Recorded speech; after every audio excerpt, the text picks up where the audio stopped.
Halo Jebret Tim. Ada sesuatu yang lagi rame nih. Lu harus kasih dia kesempatan lagi. Di atas kertas lo semuanya harusnya menang. Ada bahasan yang paling ditunggu-tunggu. Halo Jebret Tim, selamat hari Rabu dan selamat datang di Dewan Pandit Indonesia. Barengan gue Dazov, ada Bung Adiani, ada Bung Harpa dan juga Mas Haryo malam hari ini ya. Yo. Yes, malam hari ini kita buka dengan pembicaraan mengenai kalau kemarin kita lihat ada Manchester United yang udah mulai menemukan kebahagiaan bersama Ruben Amorim, ada juga Ruud van Nistelrooy yang juga mulai nyetel nih bareng sama Leicester yang barusan semalam meraih kemenangan perdananya ya, Bung. Ya, smooth sailing buat start Van Nistelrooy di Leicester City.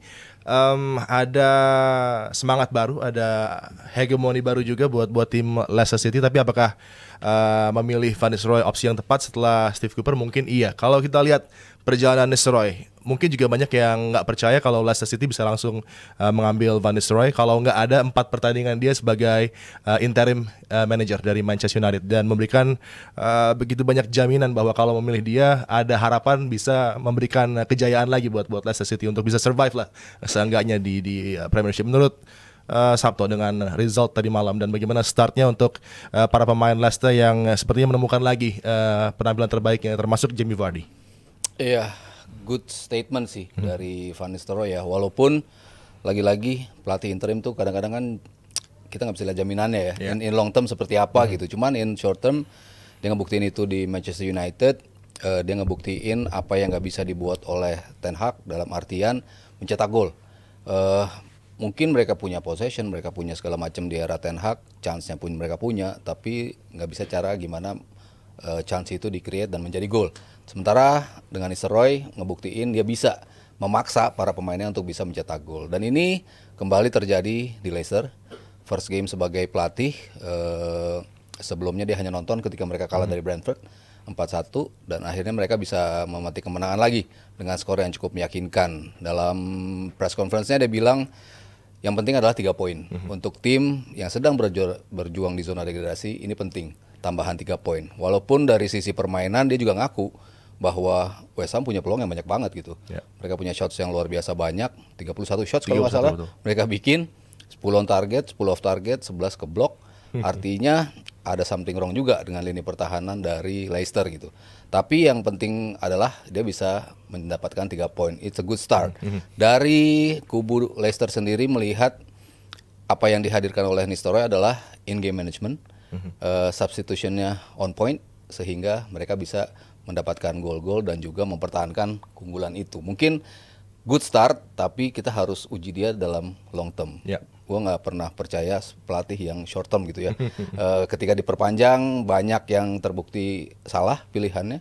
Salah satunya adalah De Rossi, ternyata bersama AS Roma rontok di musim pertamanya gitu. Sementara Yanis Nistelrooy sejauh ini bagus gitu. Cuman harus kita lihat in long term dia bisa apa enggak gitu.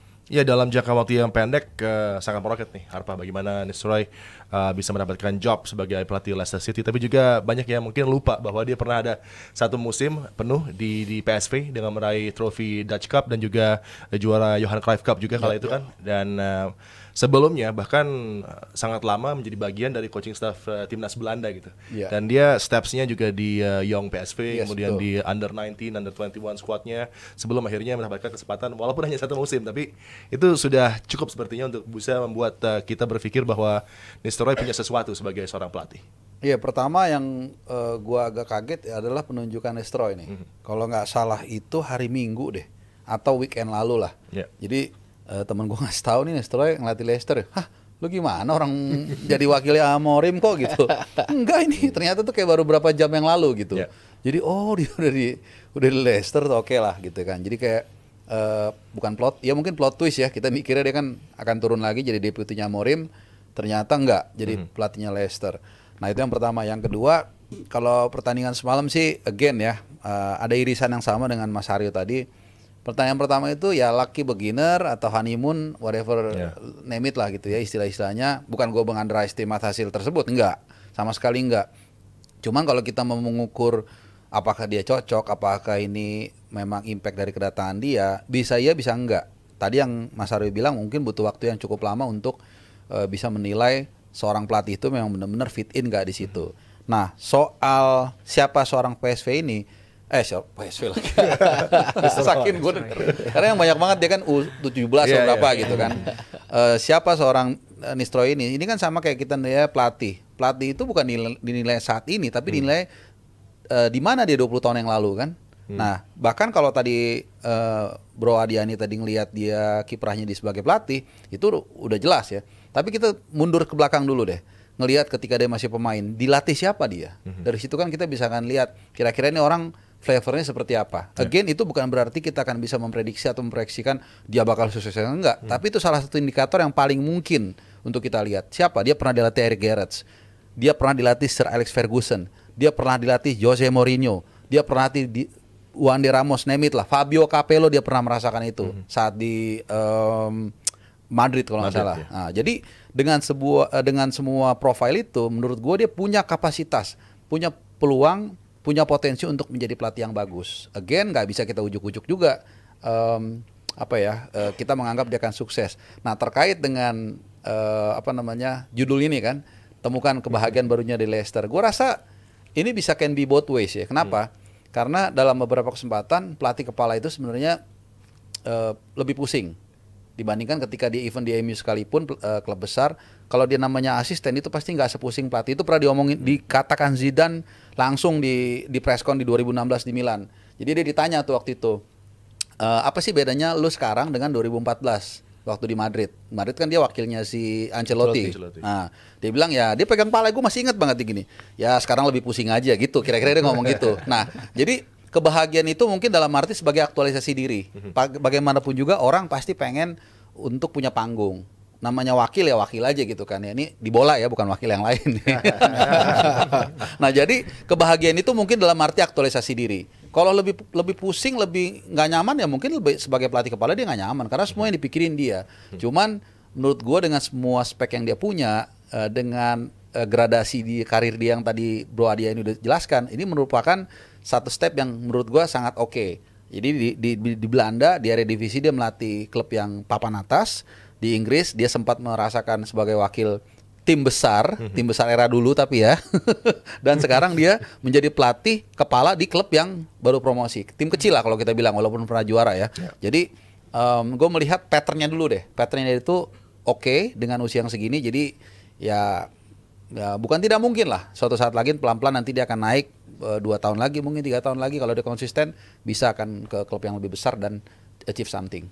Oke, dan kalau kita lihat match semalam ketika lawan Leicester gitu kan, debut dari si Van Nistelrooy ini, ada salah satu peran penting dari Jimmy Vardy gitu yang mencetak gol di menit kedua ya. Kalau kita lihat apakah ini karena insting seorang striker di mana Van Nistelrooy dan juga kalau dia emang eternal kalau si Jimmy Vardy ini sih. Gue jujur kayak waktu dia degradasi itu, terus tiba-tiba promosi, anjir masih ada dia lagi di situ gitu. Itu sih. Sampai sekarang lagi. Sampai sekarang lagi dan mencetak gol gitu loh. Masih mencetak yang enggak week in week out ya, cuman kan lumayan. Jadi kalau gue lihat ya mungkin juga adalah sedikit-sedikit. Jadi again ya, pelatih itu menurut gue di ruang ganti bukan soal lu bisa bikin gambar yang ruwet yang begini-begini tuh.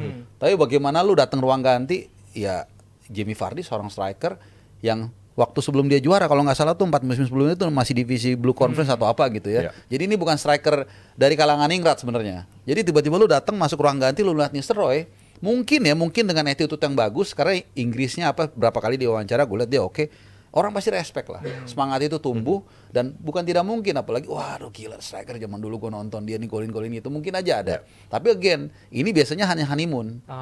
Nggak akan bisa dengan gitu lu terus jadi lu kayak Batistuta gitu yang cetak 30 gol satu musim, enggak juga. Cuma paling enggak it's a good start. Tapi bagaimana memaintain ini nanti tinggal kepada urusan teknis breakdownnya itu. Iya, with all due respect juga sama Liga Belanda ya.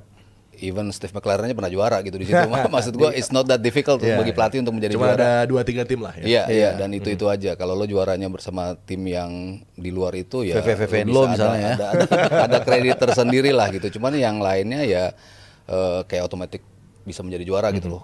Pelatihnya tidak besar lah bebannya untuk bisa menjadi juara gitu. Sementara Premier League ya totally different beast kan untuk pelatih-pelatih, terutama dari sisi mentality, apakah dia kuat untuk tekanan, lu harus selamat dari degradasi, yang kayak gitu-gitunya tuh ya harus kita uji Van Nistelrooy. Untuk dan kualitas klubnya lebih tinggi lah ketimbang di Eredivisie. Tapi untungnya Nistelrooy punya pengalaman main di Premier League. Main di Premier League yang tadi Harpa bilang. pasti orang look up to him juga pasti. Jadi percaya gini loh cara ngegolin, gini loh cara nyari posisi dalam kotak penalti. Itu-itunya lo pasti oh ya benar orang dia biasa melakukan itu selama karirnya gitu. Pasti banyak yang ditunjukkan. Ketika lu terpepet seperti apa kondisinya, waktu itu Sir Alex gimana sih keluar dari tekanan, pasti dia bisa ngasih insight yang kayak gitu-gitu. Mungkin dari situnya dia bisa, cuman apakah in long term ini bisa? Nah itu yang harus kita uji sampai akhir musim. Itu kan ujian pelatih. Pada saat Mei lu ada di posisi mana itu? Ya mulai dari game ketiga, 4 hingga seterusnya nanti bagi Nisroy itu tantangannya. Honeymoonnya mungkin di 2 game awal dengan aura dia sebagai striker yang hebat dan juga punya paling tidak prestasi di kala menjadi manajer dari PSV. Mungkin juga sama nih dengan Amorim nasibnya untuk bisa lebih menyesuaikan dengan persaingan berat di Premier League dan mungkin juga mengeluarkan Leicester dari mimpi buruk kalau kata Conor Cody, dan bagaimana para pemain veteran dari Leicester City juga sepertinya ada di belakang dari Nisroy menjadi kabar yang sangat positif. Dan kita menuju ke La Liga dengan kembalinya FC Barcelona menuju ke trek kemenangan dengan kembalinya juga Lamine Yamal, dan bagaimana Rafinha tampil begitu sensasional kala berhadapan dengan Mallorca. Iya, balik lagi mereka bisa mencetak gol lagi tanpa gangguan mereka kebobolan. Kan yang menjadi isu dari Barcelona dalam beberapa pertandingan terakhir adalah mereka sepertinya udah di-crack tuh gaya ofensif mereka, high defense line mereka. Itu yang ngebuat selalu gue bilang ini bahaya nih buat Barcelona kalau. Tapi di game ini sama kebobolan juga masih dengan masih ada seperti itu. Kan? Tapi mereka bisa mencetak gol. Mungkin itu bedanya. Tapi kalau tim lain, pokoknya lo jangan atau lo kawal siapa pemain bahaya mereka untuk masuk sepertiganya. Lo kasih ekstra pertahanan, itu akan membuat mereka sulit untuk bisa mencetak gol. Tapi lo coba maksain mereka ketika counter lo ada di posisi ini. Itu udah dicoba dalam banyak tim dan banyak tim survive bahkan bisa memetik kemenangan atas mereka sehingga poinnya kan sempat ditempel oleh Real Madrid gitu. Tapi ya positifnya lagi pemain-pemain yang diharapkan mencetak gol akhirnya mencetak gol. Ada perubahan komposisi, Ferran Torres dipasang sejak awal. Orang bertanya-tanya, wah berani juga nih di laga away lo mengganti poros lo atau backbone lo gitu. Tapi ternyata works. Ferran bahkan bisa bikin gol. Dan bukti bahwa pilihan dia terhadap komposisi starting 11 yang banyak yang mempertanyakan tapi ternyata bisa.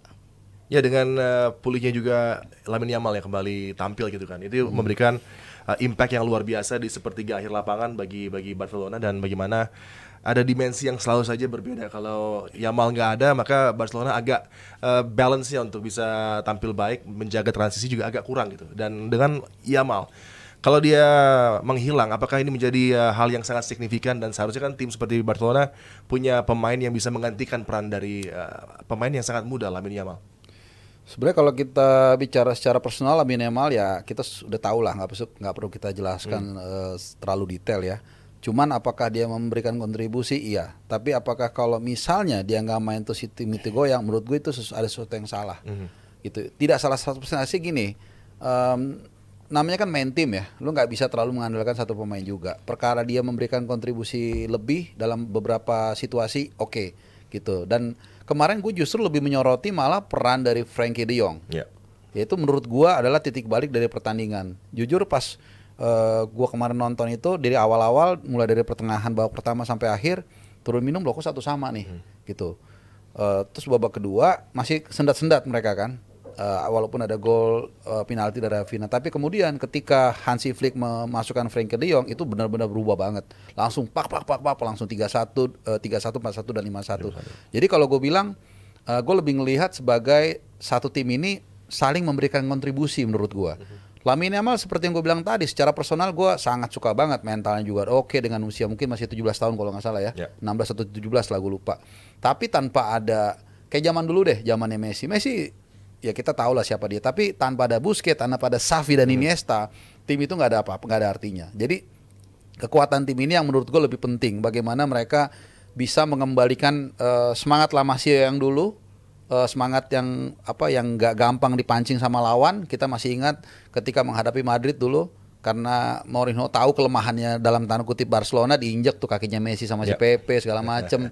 Nah, filosofi yang ada di dalam pemain ini menurut gue lebih penting. Walaupun secara individu tadi yang gue bilang ada beberapa memang poin-poin, Lamine Yamal, Frenkie de Jong. Tapi kemarin lagi-lagi benar-benar Frenkie de Jong tuh kalau memang dia kembali ke penampilan terbaiknya itu menurut gue Barcelona bakalan bisa compete. Meskipun kalau kita lihat di klasemen jangan seneng dulu ya. Yeah. Karena baru beda 3 poin kalau nggak salah. Makin mendekat ya. Real. Dan Madrid masih ada 2 pertandingan sisa tuh. Jadi malah bisa di leapfrog kalau memang Madrid bisa mengambil 2 pertandingan sisa. Iya, Frenkie de Jong ini menjadi enigma karena ini pemain yang sebenarnya istimewa, punya skill set yang sangat lengkap di lapangan tengah dan bisa berkontribusi juga dia defensively. Apa yang menyebabkan dia belum bisa menjadi main man, belum bisa memenuhi kualitas yang dia perlihatkan di Ajax ketika di Barcelona saat ini gitu.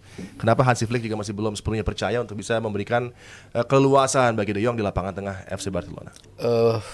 Mungkin ekspektasi awal ketika mengambil dia adalah menjadi pengganti Busquets. Yeah.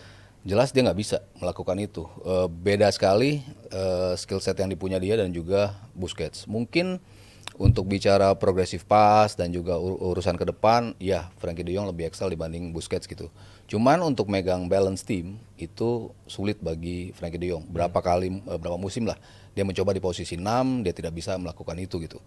Betul, bagus ketika tadi de Jong masuk dan ada perbedaan. Itu udah terjadi di musim ini 2 kali. Lupa saya satu lagi lawan siapa, dia masuk di babak kedua.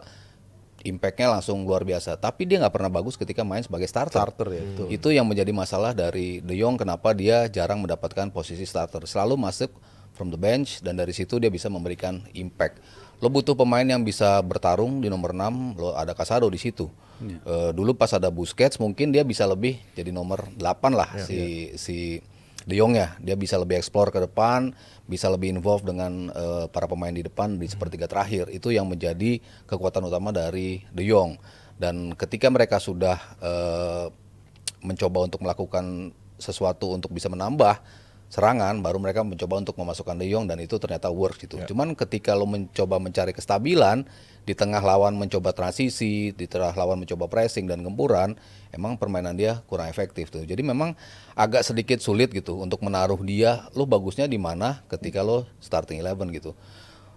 Mungkin dicoba di 3, tapi Casado, Pedri dan juga De Jong, ya mungkin itu bisa menjadi salah satu opsi untuk dicoba gitu. Cuman kalau dia berdua dengan Pedri, saya rasa itu bukan menjadi opsi yang ideal bagi Barcelona, terutama dari sisi permainan yang nggak bisa memberikan balance. Itu yang masih harus dicari oleh Hansi Flick.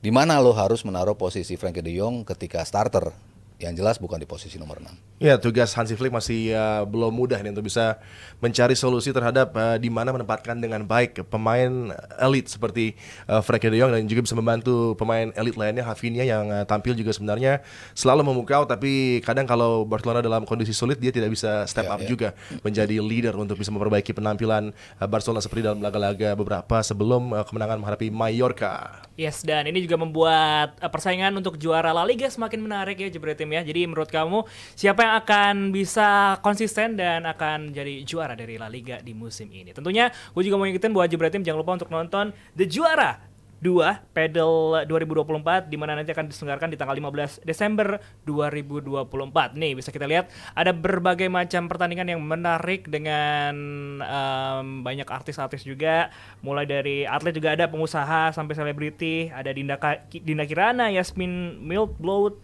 ada Raffi Ahmad, Nagita Slavina, Mark Locke, Justin, Agripina sampai Pak Wandi Wanandi juga akan bertanding di The Juara 2 nanti. Jadi ingat tanggalnya di tanggal 15 Desember 2024. Kita akan kembali saat lagi. Halo Jebretim. Ada sesuatu yang lagi rame nih. Lu harus kasih dia kesempatan lagi. Di atas kertas lo semuanya harusnya menang. Ada bahasan yang paling ditunggu-tunggu.